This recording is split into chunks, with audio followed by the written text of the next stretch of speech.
In this video, you will learn how to create an Amazon Flex account. First, check eligibility. Make sure you're at least 21 years old, have a valid driver's license, own a reliable vehicle, and have a smartphone. Then, download the Amazon Flex app. Visit the official Amazon Flex website, enter your location and your phone number to receive the app download link. Download and install the app directly from the website.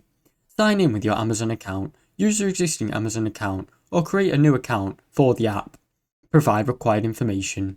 Fill in required information such as your personal details, upload a driving license, enter vehicle information, and set up a direct deposit for entering bank account details. Consent to a background check. Submit a background check authorization, which will usually take a few days. Watch the welcome video. Complete the training videos in the app to understand how the deliveries work. Start scheduling drivers. Once approved, the app will select available delivery blocks, then begin working. Thanks for watching. Don't forget to like and subscribe.